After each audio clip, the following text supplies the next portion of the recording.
Good morning everyone. আজকে আমাদের বাড়িতে হবে হচ্ছে তেল কই। তো কই মাছগুলোকে ভেজে নিয়েছি, আর এখানে তেল গরম করতে বসিয়ে দিয়েছি, কালো জিরে ফোড়ন দিয়ে দিয়েছি।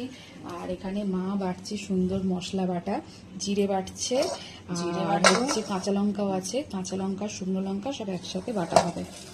টমেটো পেঁয়াজ সব বাটা। এখানে টমেটো আর পেঁয়াজ বাটা দিয়ে দিয়েছি। আর তেল কই মানেই তেল একটু থাকতে হবে বেশি করে।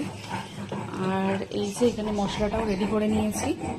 এখানে আছে কাঁচা পাকা লঙ্কা, শুকনো লঙ্কা, রসুন, একটু আদা কোয়া, আর এখানে জিরেটা আমার মিহি করে বাটতে হবে, মিহি করে বেটে নিচ্ছে।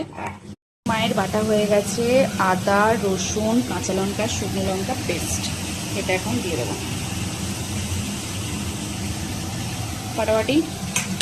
এখানে কোনো গুঁড়ো মশলাই যাবে না, এই পুরোটাই শুধু হলুদ গুঁড়ো যাবে। বাদ বাকি সব বাটা দিয়ে সুন্দর করে এরকম লো ফ্লেমে এরকমভাবে রান্না করতে হবে। মশলাটা একটু কষিয়ে এলে তারপর জল দেবো।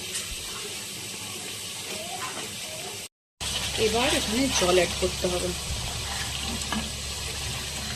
মশলাটা তেল ছেড়ে গেছে, মোটামুটি একটা জল দিয়ে দিলাম।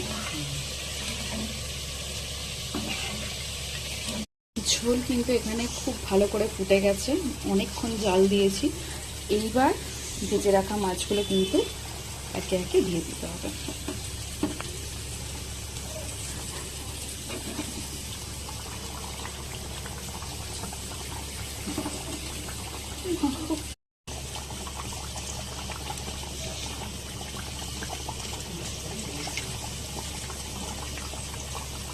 মাছগুলো দিয়ে দিলাম, হালকা করে নাড়িয়ে দেবো পুরো যাতে মাছের মধ্যে ঢোকে।